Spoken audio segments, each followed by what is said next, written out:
Hi there, I'm John Shields from Chesapeake Bites and our common table. So today, we're gonna have a great time making an amazing dessert. It's Miss Judy's apple and walnut pudding. So get ready. We're gonna be cooking today. And remember, whenever you're checking this out, go to ourcommontable.org or even Google Chesapeake Bites. Okay, let's get cooking.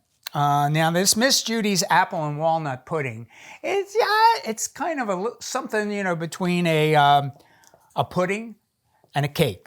And it's really pretty simple. So let me show you how you do it. So I softened some butter, just about 4 tablespoons of butter, and gonna take about 1 cup of sugar here. And we're going to cream it. Now, what does cream mean? Well, it means really stirring it up together very, very well.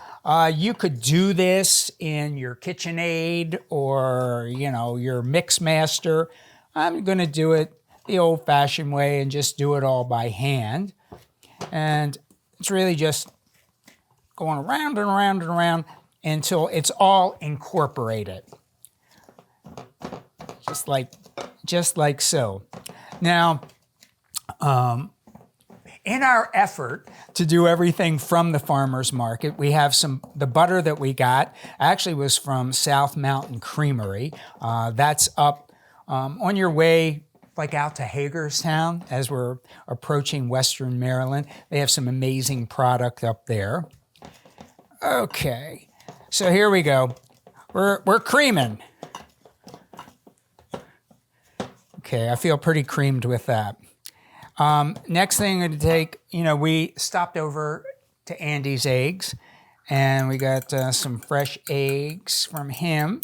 So I'm just going to take 1 beaten egg, put that in there, and then mix that up a little bit more, like so. Then went over to Dave Hockheimer at Black Rock Orchards, and we got some beautiful apples there. And so I'm just going to take these apples and stir these in too. It's all pretty easy so far, huh? Okay, I have just a little bit, about a teaspoon of vanilla extract. I'll just go ooze this all over there. And really, you're mixing it together. So what do we have so far? We have sugary apples. You can do the apples a little bit ahead. You know, I dice them. And if you wanted to do it earlier in the day before you put it together, just put them in a little bit of water with some lemon juice in it. And that way they won't brown and they hold up very, very nicely. Okay.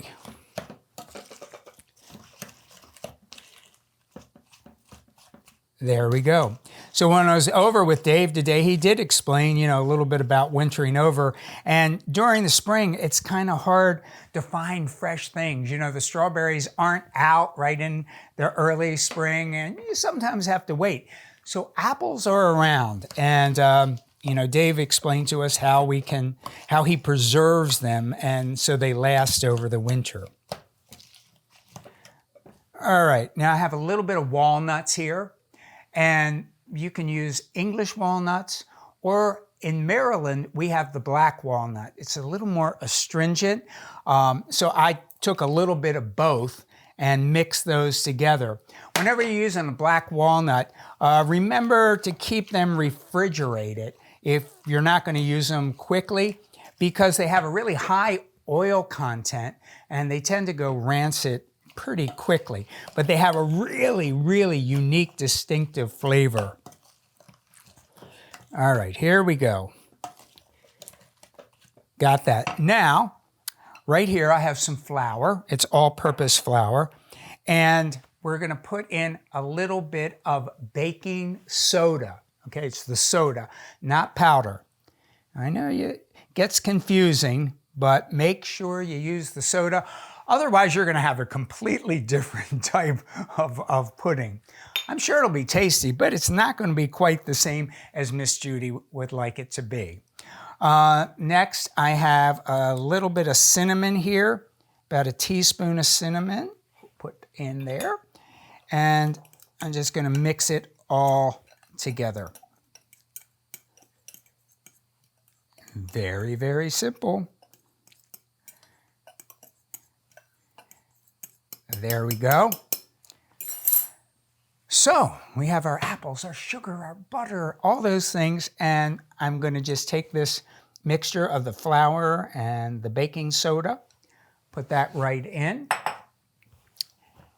and look at this, mix it together. Now you're probably thinking a pudding. We have a little bit of egg. We don't have any milk. Well, you don't need any milk in this because essentially the moisture from the apples as it renders, it just makes this just amazingly moist and, unbelievable texture. When I first saw the recipe, I thought, this can't work. This couldn't possibly be a pudding, but it actually does work, and it's absolutely delicious. People, every time I serve it, they go crazy for it. All right, here, let's move Andy's eggs and some of these other paraphernalia we have. So I have like a 9x9 Pyrex that I buttered first. And I'm going to just take that and put all of this into there.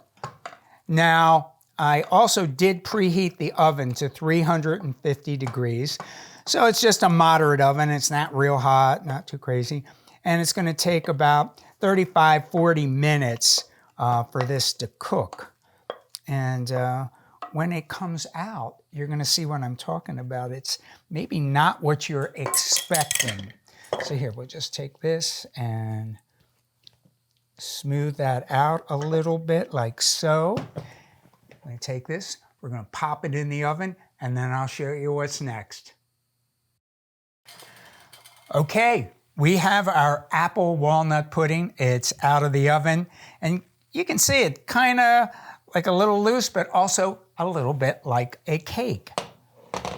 So I generally like to let it sit for maybe 10-15 minutes before, which we've done, and because I like it to be just a little bit warm when I'm serving it. I'm going to cut it into squares here, just like so, and we're going to grab a piece. Ooh, looking good. Let me pull this out here. And then there's a number of different things we could do at this point. We could either make some whipped cream and put that there, or we could do a lot of different things. But what we did today is we went to Broom's Bloom, and Kate gave us some ideas. And so we have kind of like an Irish cream ice cream. Think Bailey's.